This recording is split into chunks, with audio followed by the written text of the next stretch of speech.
When I was 9 years old, my family lived in Southern California. And that summer, we took a trip to visit my mother's side of the family in a small town, the small town of Jessup, Georgia. But there were a lot of surprises for me on that trip. I remember asking my parents, "What's that red stuff they put all over the dirt here?" And my mother laughed and said, "Oh, that's Georgia red clay." But the biggest surprises came from my southern relatives, because they called my parents and my sister and me Yankees. I'd never been called a Yankee before. And it was clear pretty early on that was not a term of endearment. And they also seemed pretty obsessed with the fact that we didn't go to church and we were not born-again Christians like them.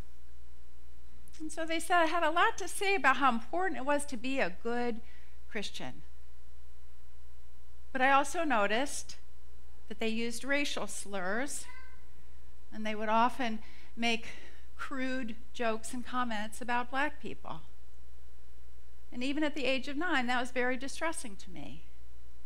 And I thought, if that's what it means to be a Christian, no thank you. Well, obviously something changed, because here I am preaching to you on a Sunday morning. What happened is that I discovered unity.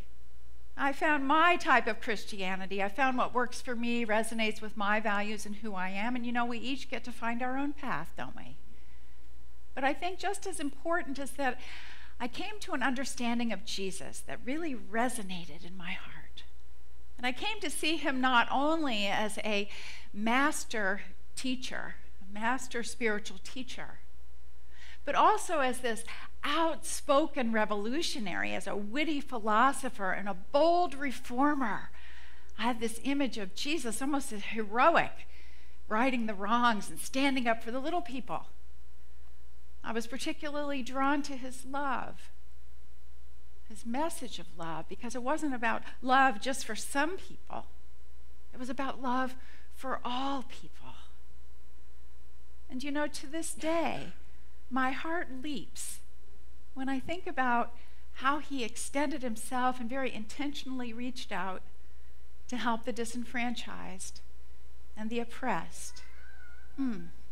Beautiful. So I came to this new understanding of Jesus, and some of it was really from a book that I read called Meeting Jesus Again for the First Time. How many of you read that book by Marcus Borg? That book changed my life. That is a fabulous, fabulous book. And in it, the author Marcus Borg says this. He says, Jesus saw the divinity in all people, and he challenged everyone to see the good, the God self, in all people with whom they associated. And this I had not realized until I read this book. He says, one of the hallmarks of Jesus' teachings was his pointed attacks on the purity system. This was the dominant theme in the Jewish social world during his time, and it was focused on creating a world with sharp social boundaries between pure and impure, righteous and sinner, whole and not whole, male and female, rich and poor, Jew and Gentile. Jesus deliberately replaced this core value of purity with compassion. With compassion. You see, he lived in a world where some people were privileged and others were not, where some people were actively shunned. And he set out to completely overturn this entire system by means including very purposefully spending time with the so-called outcasts and telling stories about them in which he extolled their virtues. And of course, emphasizing to his followers, love thy neighbor. And as we talked about last Sunday, your neighbor is everyone. So Jesus taught that we are all expressions of God in human form, deserving of love. And in so doing, he fully embraced and even embodied this most foundational teaching from the Hebrew Bible, found at the very beginning of it. In Genesis 1, verses 26-27. Then God said, "Let us make humankind in our image, according to our likeness, and let them have dominion," in this case meaning stewardship, "over the fish of the sea, and over the birds of the air, and over the cattle, and over all the wild animals of the earth, and over every creeping thing that creeps upon the earth." So God created humankind in his image. In the image of God, he created them, male and female, he created them. Well, we've heard this before. This is a very familiar passage, and we tend to kind of gloss over it. But in fact, this is a power-packed message for today, with some deep implications for how we treat each other. So notice, first of all, that it's saying that humankind was made in the image and likeness of God. There are no qualifiers on that. Every single human being, black, brown, white, male, female, straight, gay, transgender, Christian, Buddhist, Muslim, Jew, every possible category you can think of, every single human being is made in the image and likeness of God. We're all made of God's stuff with equal value and dignity. All of us. And the second thing is, notice in here that it says that humankind is given dominion over the animals. It does not say that we're given dominion over each other. There's no one group that's superior to another. No group has a right to oppress or persecute or dominate or in any way serve injustice up to another group. As Harriet Tubman says in the movie Harriet, God don't mean people to own people. This is an incredibly powerful realization that actually when you look at this passage, this foundational passage in the Bible, that it is telling us that slavery and white supremacy and apartheid and all forms of racial and religious persecution are essentially crimes against God, because God is in every person. Do you see that? Right there in the Bible.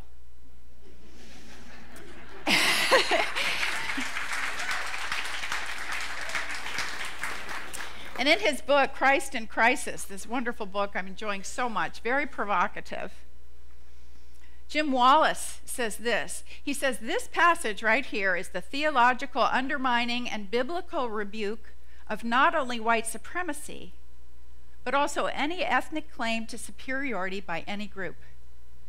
White nationalism is a sin against God, is an offense to the image of God in every and all of God's created human beings, and is antithetical to the teachings of Jesus.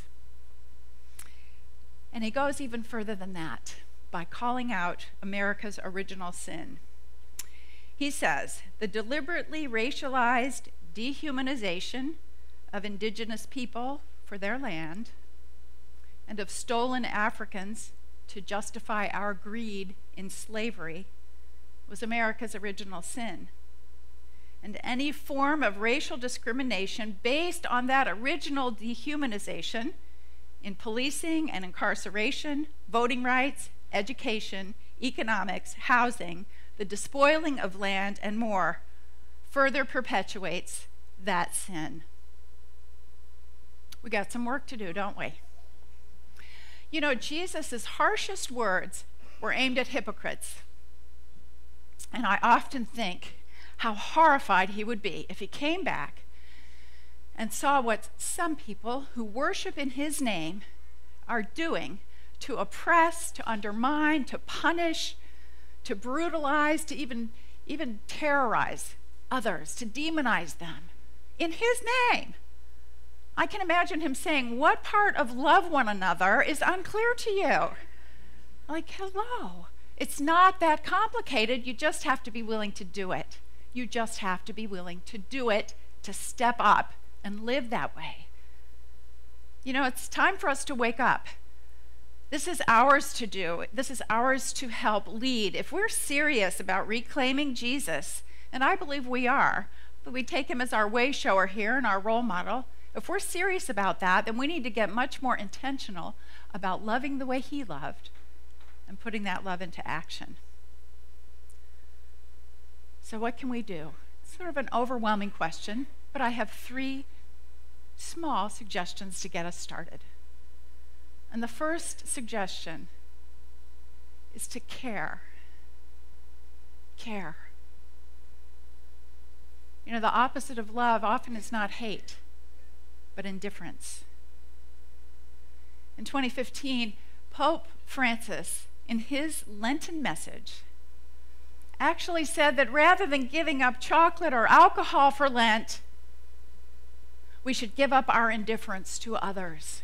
He said that when we're indifferent to others, that we start thinking that other people's pain are responding to helping the poor, responding to others in a time of need, or even being compassionate is somebody else's responsibility, not ours.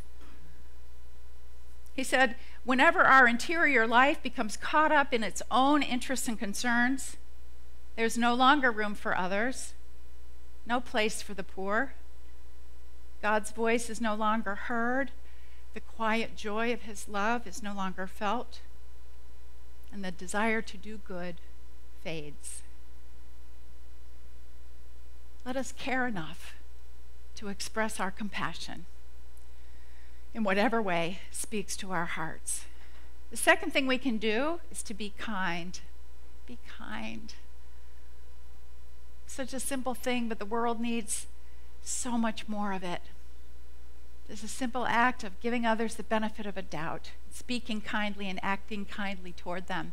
After the Super Bowl, Katie Sowers, I guess is her name, she's the assistant coach for the San Francisco 49ers. Anybody see her on the screen? She's an inspiring individual. She was the first woman and openly gay coach of a Super Bowl team. Go, Katie. And after the 49ers lost that game, she wrote this on her Twitter feed. She said, "I wanted this so bad for my guys, for my dad.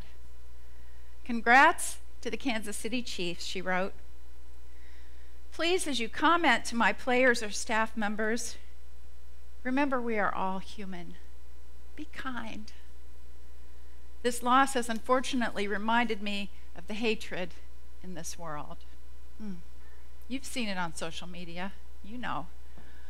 And while we're at it in that regard, I invite you to remember that every initial in LGBTQ, XYZ, whatever you want to add on to that, that all those initials represent people made in the image of God. Treat them that way. And the third thing that we can do is to be curious. Be curious. Take an interest in, spend time with people who are different from you, whose lives are different from yours. And I have to say here how much I cherish our diversity at Unity Renaissance. I wish we had even more. Bring it on. It's so awesome because I learned so much from each of you. Each person brings so many beautiful gifts. Take that time to get to know others. Get involved in different ways here. Meet people whose life path is different from yours. The beautiful way to build bridges.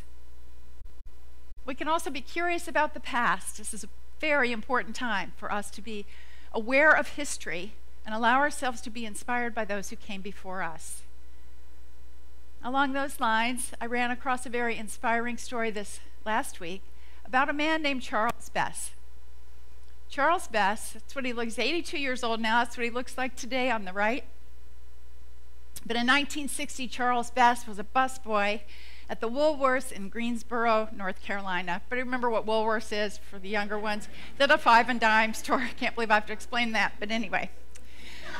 He was a busboy, and on February 1st, 1960, 4 young African-American men who were students, they were freshmen at the university nearby, they came in and they sat down at the lunch counter at the Woolworths in Greensboro, North Carolina.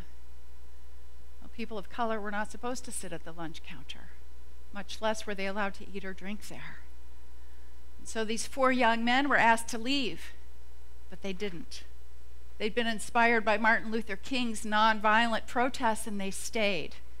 And even though the waitresses continued to ignore them Each time one would walk by, they would very calmly ask for a cup of coffee. They stayed for an hour until closing time, and then they left. And Charles Best was there. That's him with the red arrow pointing to his cap there. He's very proud of this photo. I read this article in a magazine called The Bitter Southerner. But in any event, he was back there and he said, I was paying attention, but I didn't say anything. But he was ecstatic inside. Can't you just imagine how ecstatic he was? He was so excited. He said, I always thought blacks and whites and people of different races should be able to sit down and eat together. When he went home that day, he told everybody about what had happened. Well, the next day, those 4 African-American young men came back, and this time they brought with them 20 black students. Stayed for many hours that day. And the next day, 60 of them came. And the day after that, 300 came. And a lot went on during that time, and the Greensboro sit-ins occurred in other places as well. But on July 25th, 1960, the lunch counter at the Woolworths of Greensboro, North Carolina, was quietly desegregated. And other places as well. But the significance for Charles is that he and 3 other co-workers were the first ones invited to sit at the counter and have lunch. He remembers that he had meatloaf and green beans, and he thinks potato salad. And he said it didn't take long. It was only about 10 minutes. He said, but I had a good feeling. I knew that things were going to change. You know, it's so inspiring. Things have changed, and yet we still have a way to go. I'm sure there have been times in the civil rights movement, other important times in history, pivotal times in history, when people began to feel discouraged or depressed or even hopeless. But they didn't give up. They didn't give in. They kept going. And now it's for us to continue on. I am a firm believer in what Victor Hugo once said. He said, there is nothing more powerful than an idea whose time has come. And I believe the idea that diversity is not America's biggest problem, but its greatest gift, is an idea whose time has come. I believe that true equality of representation and rights and opportunity, is an idea whose time has come. And I believe that an idea that to be a Christian means to heed the radical call to love that Jesus issued, radical, inclusive love. That is an idea whose time has come. You know, the wonderful Martin Luther King Jr. once said, the arc of the moral universe is long, but it bends toward justice. So let us remember that as we carry on toward greater justice, doing our part to care, to be compassionate, to be kind, to be curious, to love as Jesus loved, and see God in everyone. Let's turn to our meditation.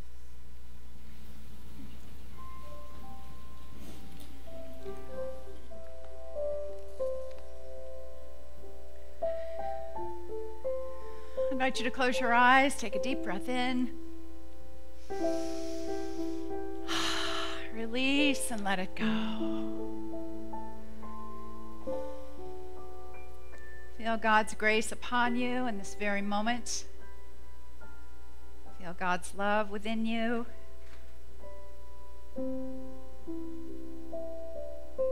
Indeed, know that Spirit is who you most truly are.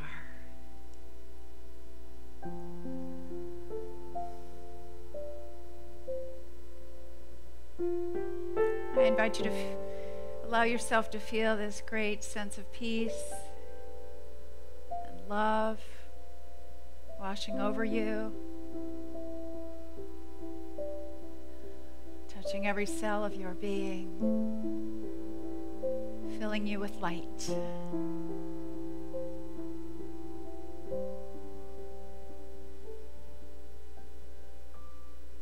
As you turn your attention to your heart space, to that inner sanctuary at the core of your being, Hold in your mind and heart the question, how can I be more caring and kind and curious?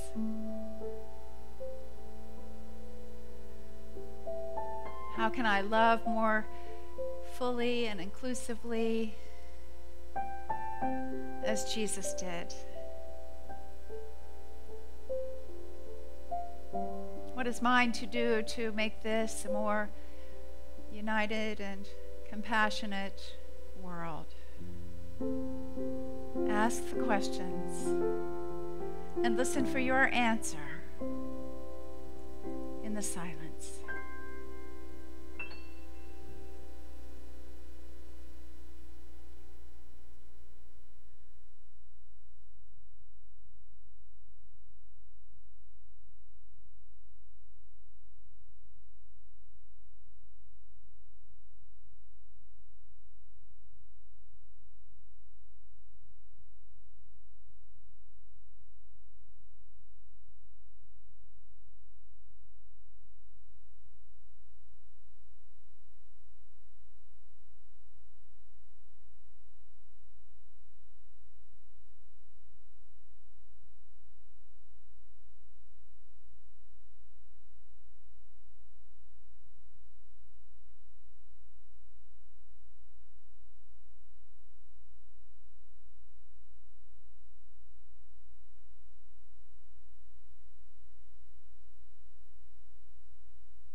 Take a moment to remember that any time we need guidance, we can simply turn within and find it there.